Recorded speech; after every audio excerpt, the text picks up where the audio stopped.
오늘 말씀 여호수아서 4장 말씀입니다. 여호수아서 4장 1절부터 24절인데요. 좀 길죠? 한 절씩 우리 다 읽겠습니다. 그 모든 백성이 요단을 건너가기를 마침에 여호와께서 여호수아에게 말씀하여 이르시되 백성의 각 지파에 한 사람씩 12사람을 택하고 그들에게 명령하여 이르기를 요단 가운데에 제사장들의 발이 굳게 선 그곳에서 돌 12를 택하여 그것을 가져다가 오늘 밤 너희가 유숙할 그곳에 두게 하라 하시니라. 여호수아가 이스라엘 자손 중에서 각 지파에 한 사람씩 준비한 그 12사람을 불러 그들에게 이르되 요단 가운데로 들어가 너희 하나님 여호와의 궤 앞으로 가서 이스라엘 자손들의 지파 수대로 각기 돌 1개씩 가져다가 어깨에 매라. 이것이 너희 중에 표징이 되리라. 후일에 너희의 자손들이 물어 이르되 이 돌들은 무슨 뜻이냐 하거든. 그들에게 이르기를 요단 물이 여호와의 언약궤 앞에서 끊어졌나니 곧 언약궤가 요단을 건널 때에 요단 물이 끊어졌으므로 이 돌들이 이스라엘 자손에게 영원히 기념이 되리라 하라 하니라. 이스라엘 자손들이 여호수아가 명령한 대로 행하되 여호와께서 여호수아에게 이르신 대로 이스라엘 자손들의 지파의 수를 따라 요단 가운데에서 돌 12를 택하여 자기들이 유숙할 곳으로 가져다가 거기에 두었더라. 여호수아가 또 요단 가운데에 곧 언약궤를 맨 제사장들의 발이 선 곳에 돌 12를 세웠더니 오늘까지 거기에 있더라. 또 여호와께서 여호수아에게 명령하사 백성에게 말하게 하신 일 곧 모세가 여호수아에게 명령한 일이 다 마치기까지 궤를 맨 제사장들이 요단 가운데에 서 있고 백성은 속히 건넜으며 모든 백성이 건너기를 마친 후에 여호와의 궤와 제사장들이 백성의 목전에서 건넜으며 루벤 자손과 갓 자손과 므낫세 반 지파는 모세가 그들에게 이른 것 같이 무장하고 이스라엘 자손보다 앞서 건너갔으니 무장한 4만 명 가량이 여호와 앞에서 건너가 싸우려고 여리고 평지에 이르니라.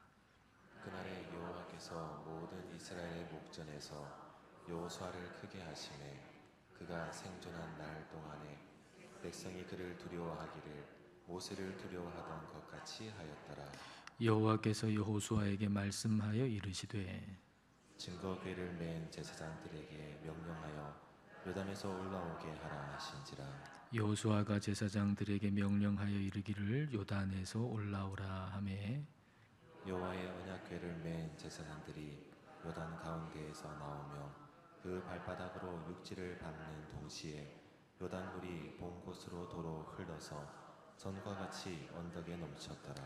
첫째 달 10일에 백성이 요단에서 올라와 여리고 동쪽 경계 길갈에 진침해 여호수아가 요단에서 가져온 그 12돌을 길갈에 세우고 이스라엘 자손들에게 말하여 이르되 후일에 너희의 자손들이 그들의 아버지에게 묻기를 이 돌들은 무슨 뜻이니까 하거든. 너희는 너희의 자손들에게 알게 하여 이르기를 이스라엘이 마른 땅을 밟고 이 요단을 건넜음이라. 너희 하나님 여호와께서 요단물을 너희 앞에서 마르게 하사 너희를 건너게 하신 것이 너희의 하나님 여호와께서 우리 앞에 홍해를 말리시고 우리를 건너게 하심과 같았나니 이는 땅의 모든 백성에게 여호와의 손이 강하신 것을 알게 하며 너희가 너희의 하나님 여호와를 항상 경외하게 하려 하심이라 하라. 아멘. 기념사진 찍을 때가 있죠.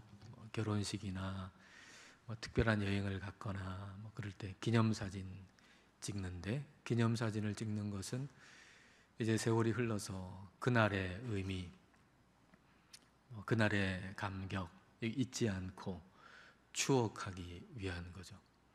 하나님 이스라엘 백성들이 요단강을 건넜을 때 기념사진을 하나 찍어주셨습니다. 사진이 없는 그때의 그 기념사진은 12돌, 그게 하나님이 여리고 그 요단강을 건넌 이스라엘 백성들에게 찍어주신 기념사진 같은 거였죠. 자, 2절과 3절 말씀 자, 함께 읽을까요?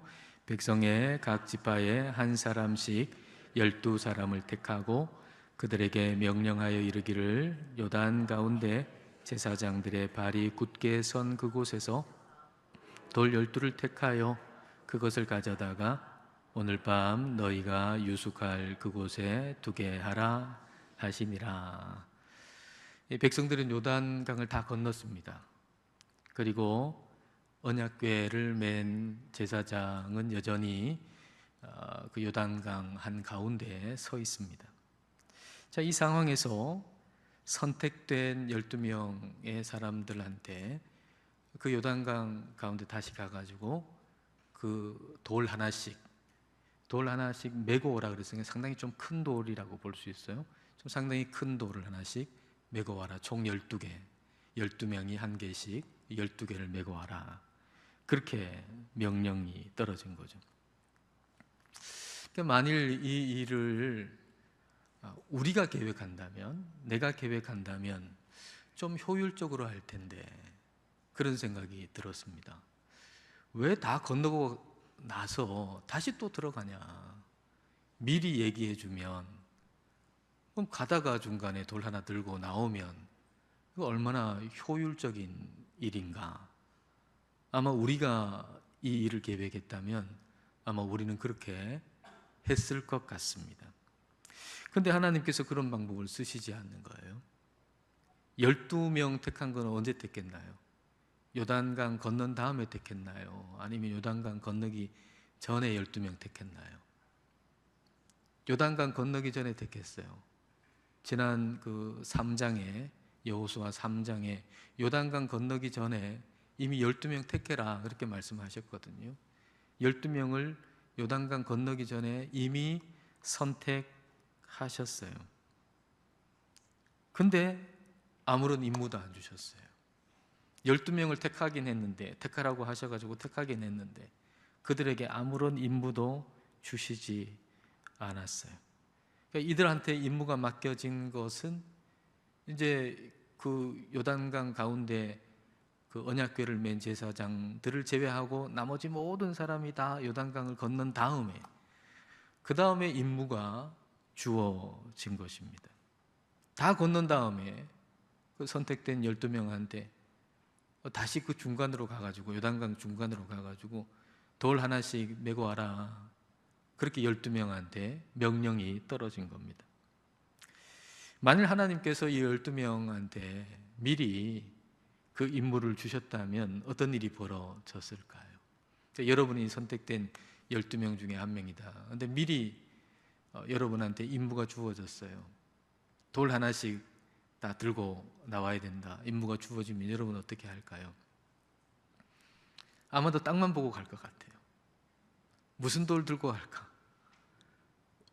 언약궤를, 앞에 가는 언약궤를 바라보고 가야 되는데 언약궤 바라보는 대신에 땅만 보면서 무슨 돌, 어떤 돌, 그래도 내가 제일 좋은 돌 좀 들고 가야 되는데 무슨 돌 들고 갈까? 땅만 바라보면서 따라갔을 것 같습니다. 그러니까 요단강 건너는 데는 집중을 못하는 거죠.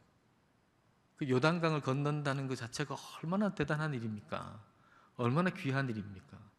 근데 땅만 보고 가느라, 무슨 돌만 보고 가느라 아마 거기에 제대로 집중을 못했을 것 같습니다. 아주 탁월한 강연자가 강연을 한다고 생각해 봐요. 그러면은 아마 우리는 그 강연에 집중할 겁니다. 근데 만일 그 사람이 강연을 한 다음에 내가 이어서 강의를 해야 된다.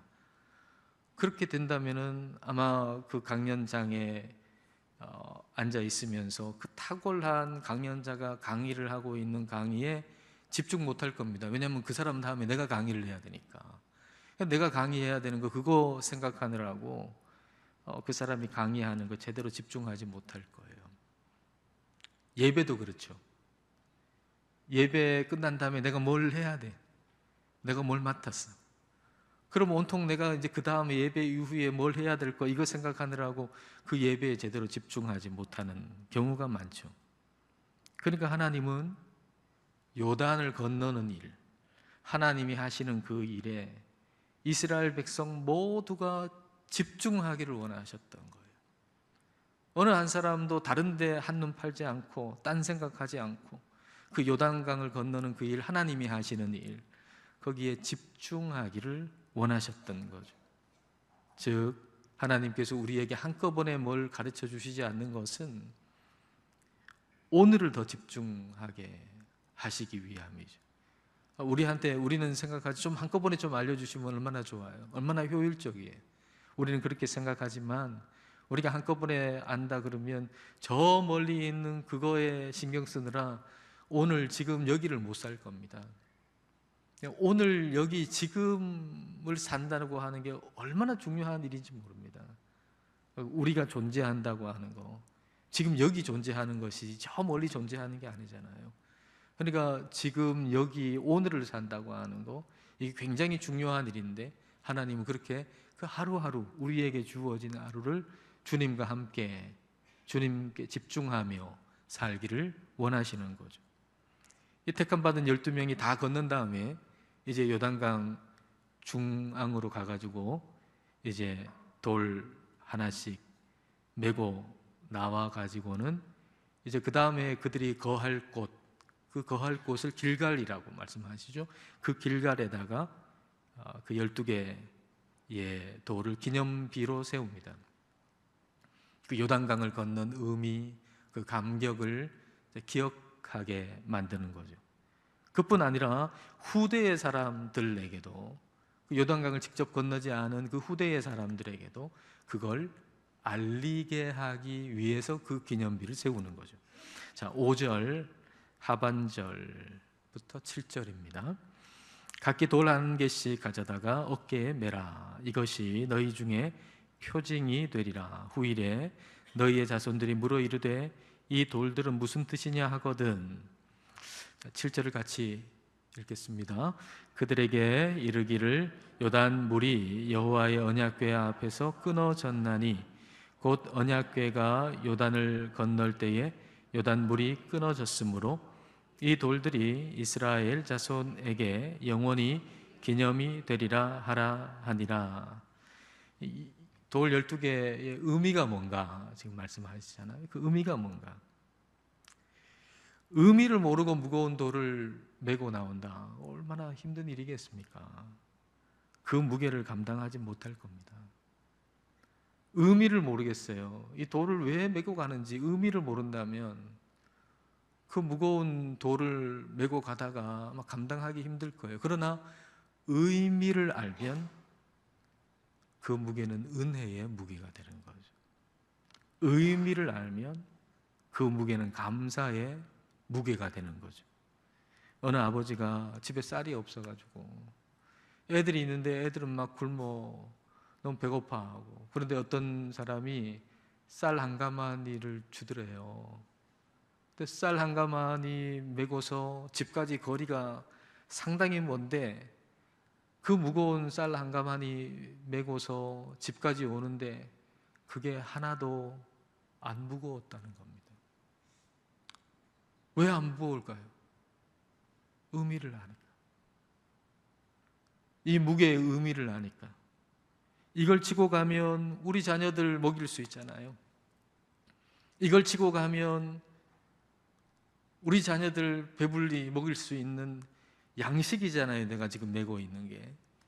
그러니까 무거울수록 감사한 거죠. 무거울수록 고마운 거죠. 하나님께서 우리에게 맡겨주신 일이 있어요. 근데 외적으로만 보면 참 이 선택된 12명에게 맡겨진 일처럼 굉장히 무거운 돌 어깨에 메고 나오는 것 같아요.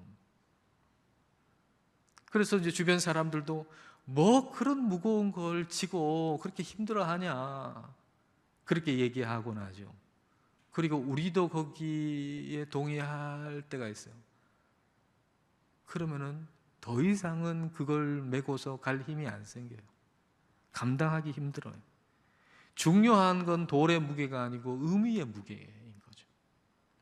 12명 택함 받은 사람들에게 그 돌은 분명 무거운 거였어요. 가볍지 않았어요. 분명 무거운 거였어요. 그러나 그들은 의미를 알았죠.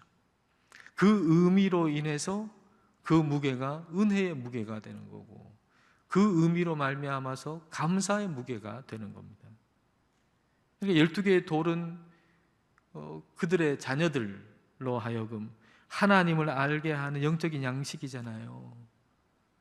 그게 뭐 다른 건가요? 그 자녀들에게 하나님이 하신 일을 알게 해주는 영적인 양식과도 같은 거예요.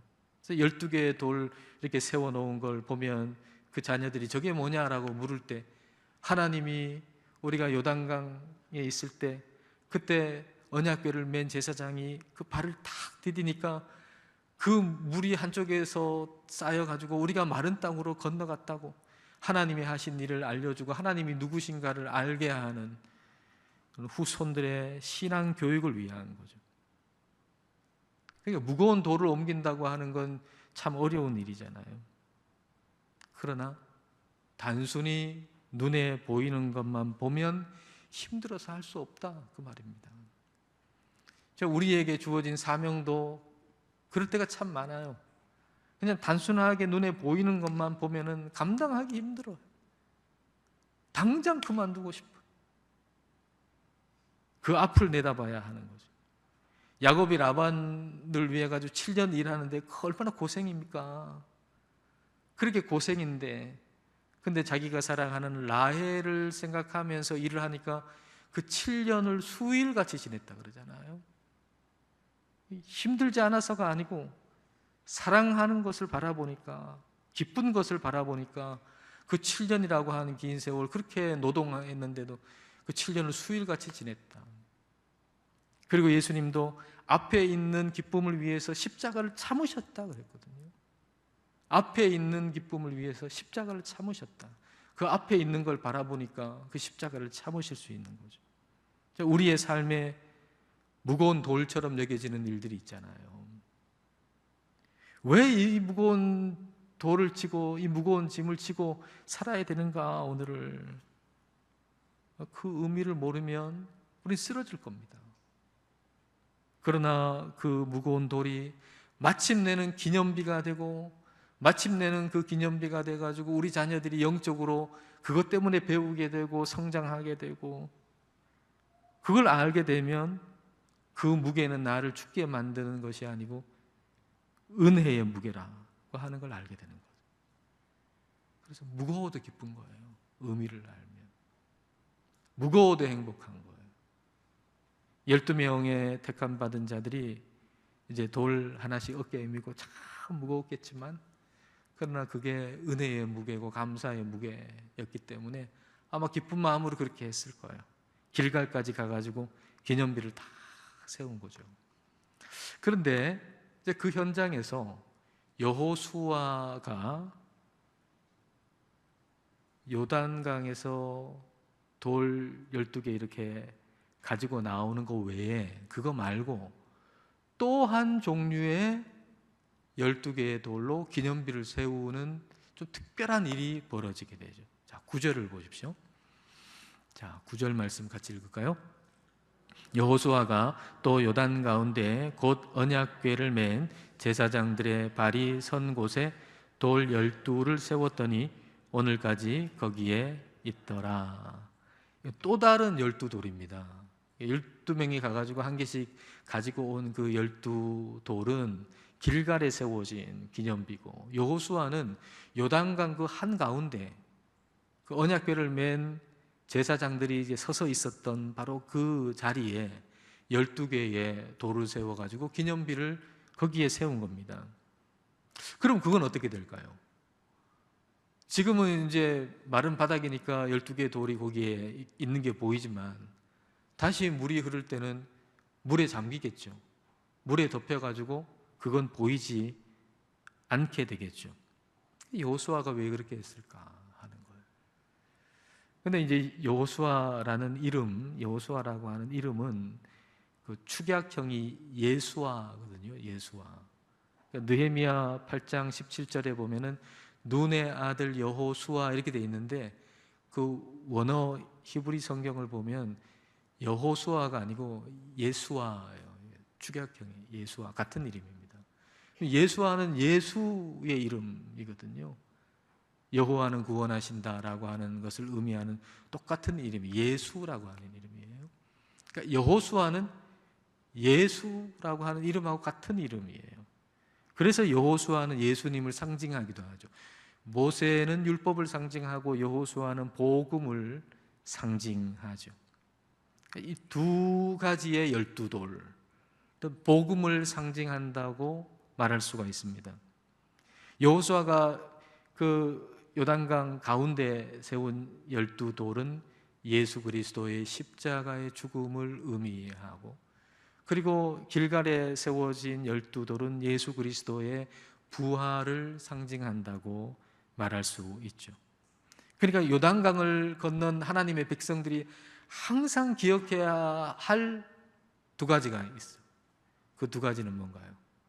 그 두 가지는 요단강 가운데 세워진 12돌, 길갈에 세워진 12돌. 그러니까 구원받은 백성인 우리가 기억해야 될 것은 예수 그리스도의 십자가의 죽음과 예수 그리스도의 죽음을 이기신 부활, 이 복음을 우리는 항상 생각해야 하는 거죠. 그런데 이 두 가지의 12개의 돌을 생각한다, 항상 생각한다라고 하는 것은 항상 은혜에 대한 감사로 산다는 얘기입니다. 항상 은혜에 대한 감사로 산다. 두 가지의 12돌로 인해서 요단강이 마를 때나 요단강이 넘칠 때나 하나님의 은혜를 기억하며 감사할 수 있습니다. 요단강이 넘칠 때 말이에요. 요단강이 넘칠 때는 길갈에 세워진 그 12돌을 생각하면서 그래, 저렇게 넘치는 곳을 마른 땅이 되게 해주셔가지고 우리를 건너게 해주셨다라는 걸 생각하면서 그 부활의 능력, 우리에게 베푸신 그 부활의 능력을 우리는 생각하고 감사할 수 있죠. 그 은혜를. 그리고 요단강이 바짝 마를 때 어떤 일이 벌어질까요? 그동안 안 보였던 그 요단강 가운데 거기에 여호수아가 세워놨던 그 12개의 돌이 보일 거 아닙니까? 물이 넘실거릴 때는 안 보였던 게 요단강 물이 줄어들고 바짝 마를 때, 그때는 그게 보일 거 아닙니까? 그러니까 우리 인생에 가장 메마르고 가장 힘들 때 우리는 그 강 중간에 여호수아가 세워놓았던 12돌을 보게 되는 거예요. 그 말은 무슨 말인가요? 우리의 인생에 가장 어렵고 가장 힘들고 가장 비참하다고 여길 때, 그때 우리는 예수 그리스도의 십자가의 은혜를 그 어느 때보다도 깊이 체험하게 되는 거예요. 그전에는 몰라요. 좀 넉넉할 때는 몰라요. 좀 잘 나갈 때는 몰라요. 내 인생에 물이 막 넘쳐 흐를 때, 풍요할 때, 그때는 그 속에 그 12돌이 요단강 한가운데 이렇게 잠겨 있어서 잘 몰라요. 예수 그리스도의 십자가라고 얘기해도 그냥 개념적으로만 생각해요. 근데 내 인생이 진짜 위기 속에, 어려움 속에, 정말 비참하고 어렵다고 여겨지는 그 순간에 내 인생에 바닥이 드러났을 때, 그때 명확하게 보이는 게 뭐냐면 예수 그리스도의 십자가의 은혜거든요. 예수 그리스도의 십자가의 은혜. 그래서 우리는 언제나 은혜 가운데 있는 거죠. 풍성할 때도, 길갈의 12돌 때문에, 그리고 메마를 때도, 요단강 한가운데 있는 12돌 때문에 우리는 언제나 그 은혜의 풍성함 가운데 감사하며 살게 되는 거죠. 하나님께서 이 은혜를 우리가 잊지 않기를 원하시는 거예요. 우리뿐만 아니고 우리 다음 세대도 이걸 좀 알기를 원하시는 거예요. 이 은혜를. 그래서 하나님은 요단강을 건넌 그 일, 하나님이 하신 그 일, 그게 다음 세대로, 또 그 다음 세대로 말해지고 전해지기를 원하는 거죠. 그렇게 전해지고 전해져가지고 오늘 우리까지 전해졌잖아요. 가르치라고. 가르치라고 하는 말씀을 하시고는 15절 이하에서도 또 똑같은 게 반복하세요. 가르치라고. 자녀가 물으면 이렇게 대답해라. 근데 15절 이하에도 또 똑같이 그걸 또 반복해서 또 말씀하신단 말이죠. 그러니까 이 일은 반복하고 또 반복하고 또 말하고 또 말해도 지겹지 않은 놀라운 일이다 그 말이에요. 하나님이 우리에게 베풀어 주신 놀라운 일, 아무리 말해도 지겹지 않은, 아무리 되풀이해도 새로운 하나님이 행하신 놀라운 일이다라는 거죠. 자, 17절과 18절 말씀, 자, 함께 읽겠습니다. 여호수아가 제사장들에게 명령하여 이르기를 요단에서 올라오라 하매 여호와의 언약궤를 맨 제사장들이 요단 가운데에서 나오며 그 발바닥으로 육지를 밟는 동시에 요단물이 본 곳으로 도로 흘러서 전과 같이 언덕에 넘쳤더라. 참 신비한 장면이죠. 모든 백성이 요단강을 다 건넜어요. 그리고 선택된 12명이 다시 또 그 가운데로 들어가 가지고 돌 한 개씩 메고 나왔어요. 그 여호수아는 또 그 한가운데 12개의 돌을 세웠어요. 그리고 언약궤를 맨 제사장이 이제는 마지막으로 나와서 땅에 탁 발을 대니까 동시에 그 요단 강물이 본 곳으로 원래대로 넘치게 됐다. 그 말씀이거든요. 지난 시간에 우리가 본 것처럼 요단 물이 딱 끊어져 가지고 마치 거기에 댐이 갑자기 세워지는 것처럼 막 거기에 물이 내려오다가 이제 거기에 한 곳에 쌓여지는 그 장소가 요단강 건너는 그 백성들이 있는 곳에서 한 25km, 30km 상류 지점 아담성이었다고 말씀드렸잖아요. 그러면 거기서 이제 물이 다시 이제 흘러와야 마치 댐 수문을 탁 열어가지고 물이 거기서 흘러내리는 것처럼 다시 흘러내려와야 이제 평상시처럼 물이 이렇게 흘러넘치게 될 텐데, 만약에 그 물이 흘러넘치는 것이 제사장이 발을 다 디디는 순간 그 현장에 이스라엘 백성들이 보는 눈앞에서 그 현장이 그 모습이 펼쳐졌다면, 그러면 이거는 뭐 하나님이 어떻게 그걸 다 계산하셨을까 싶지 않습니까? 그럼 거기서 물이 흐르기 시작해가지고 여기에 도착할 때쯤 되면 그걸 다 계산해가지고 하나님이 그렇게 일하셨다고 한번 생각해 보면 하나님의 타이밍이라고 하는 건 정말 엄청난 거죠. 하나님의 타이밍이라고 하는 기가 막힌 거죠. 하나님께서는 우리를 인도하실 때 그렇게 일하신다는 거예요. 정확한 타이밍에 일하신다는 거예요. 하나님은 그러니까 우리가 생각하기에 조금만 늦어도 안 되고 조금만 빨라도 안 될 것 같은데 하나님은 정확한 타이밍에 우리를 인도하신단 말이죠. 너무 신비한 일이잖아요, 이 일이. 그러니까 그거 말하고 말해도 지겹지 않은 거예요. 그 언약궤를 맨 그 제사장들이 땅을 딱 밟는 그 순간에 물이 그대로 정상적으로 왔다. 이건 뭐 오늘 얘기하고 내일 얘기하고 또 모레 얘기해도 이거 지겹지 않고 놀라운 일이 되는 거죠. 근데 말이에요, 아무리 생생한 일이라도 말 안 하면 잊어버립니다. 계속 기억할 것 같죠? 말 안 하면 잊어버립니다.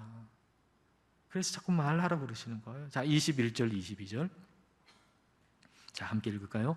이스라엘 자손들에게 말하여 이르되 후일에 너희의 자손들이 그들의 아버지에게 묻기를 이 돌들은 무슨 뜻이니까 하거든 너희는 너희의 자손들에게 알게 하여 이르기를 이스라엘이 마른 땅을 밟고 이 요단을 건넜음이라. 아이들 궁금한 거 많잖아요. 질문도 많이 하잖아요. 아이들이 뭐 보면 이게 뭐예요? 이게 뭐예요? 막 묻는데 그 길갈의 12돌을 보고 이게 뭐냐고 물을 때 하나님이 요단강을 건너게 하신 일, 그 일 얘기해 줘라. 그래서 하나님을 알게 하고 경외하게 하고 예배하게 해라. 그렇게 말씀하시는 거죠. 24절 말씀입니다. 자, 읽겠습니다. 이는 땅의 모든 백성에게 여호와의 손이 강하신 것을 알게 하며 너희가 너희의 하나님 여호와를 항상 경외하게 하려 하심이라 하라. 자손들을 가르쳐서 하나님 전능하신 거 알게 하고 하나님 경외하게 만들어라. 근데 우리가 아무리 엄청난 일을 경험했다 할지라도 우리는 그걸 계속해서 생생하게 기억하지 못한다는 단점이 있거든요. 세월 지나가면 좀 희미해져요. 잊어버려요. 그리고 감사도 잊어버려요. 그걸 기억하는 가장 좋은 방법은 뭐겠어요? 가르치는 거죠. 가장 기억하기 좋은 방법은요, 말하는 거고 가르치는 거예요. 다른 사람한테 말하는 거예요. 다른 사람한테 가르칠 때 우리한테 복이 있어요. 나 혼자서 한 끼 때우려면 대충 때워가지고 대충 먹잖아요. 근데 식구 좀 좋은 거, 영양가 있는 거 먹이려고 내가 영양가 있는 거 장도 보고 영양가 있는 음식 만들어가지고 먹이려고 만들면 나도 그거 먹잖아요. 그러니까 우리가 하나님의 복음을, 하나님의 말씀을 가르치면서 복을 내가 받는 거예요. 그런 의미에서 다른 사람에게 좋은 영적 양식을 먹이려고 애쓰는 사람은 복된 사람이에요. 우리 교사들 그렇잖아요. 우리 교회학교 교사들, 우리 아이들한테 성경 가르치려고 공부하고 기도하고 그러면서 말씀 가운데 깨달음이 있어요. 그리고 가르치면서 또 강화가 돼요. 준비하는 과정에서 더 깊이 알게 되고 말하고 가르치면서 믿음도 생긴단 말이에요. 한 영혼에 대한 책임감을 가지고 있는 사람이 그래서 복된 거고요. 자녀들에게 복음을 전하고 성경을 가르치고 그렇게 하는 부모가 복이 있는 거죠. 요단강을 건넌 일을 경험한 부모 세대가 다음 세대에게 그걸 가르칠 때 가장 영적으로 유익을 얻는 것은 사실은 부모 세대예요. 그걸 가르침을 받는 자녀들에게도 복이 되지만 더 복된 사람은 누구냐? 더 유익을 받는 사람은 누구냐? 그걸 가르치는 부모 세대예요. 하나님의 은혜를 다시 감사하게 되죠. 그래서 영적인 불씨가 꺼지지 않는 거예요. 가르치지 않고 가만히 있으면 꺼진답니다. 근데 내가 다른 영혼을 위해 가지고 가르치려고, 그 다른 영혼을 복되게 하려고 힘을 쓰면 불씨가 내 안에서 막 살아나는 거예요. 두 가지의 12돌에 대해서 자녀들에게 전하고 말하고 가르쳐야 돼요. 그래서 인생의 요단강을 만났을 때, 누구나 인생의 요단강 만나잖아요. 우리의 자녀들 우리가 아무리 보호한다고 해가지고 인생의 요단강을 안 만날 수가 없어요. 인생의 요단강을 만나게 될 때, 그때 인생의 요단강을 하나님이 가르쳤다라고 하는 걸, 그걸 기억할 수 있도록 우리는 그걸 가르쳐야 돼요. 인생이라고 하는 요단강이 흘러 넘칠 때나 아니면 메말라 있을 때나 언제나 그리스도의 십자가와 부활의 복음을 생각할 수 있도록 우리는 가르쳐야 하는 거죠. 요단강 가운데 있는 12돌, 길갈에 있는 12돌, 예수 그리스도의 십자가의 복음, 예수 그리스도의 부활의 복음, 이걸 우리가 잊지 않고 감사하고, 그리고 우리의 자손들에게, 자녀들에게 그걸 잘 전하는 복을 여러분 다 누리실 수 있기를 축복합니다.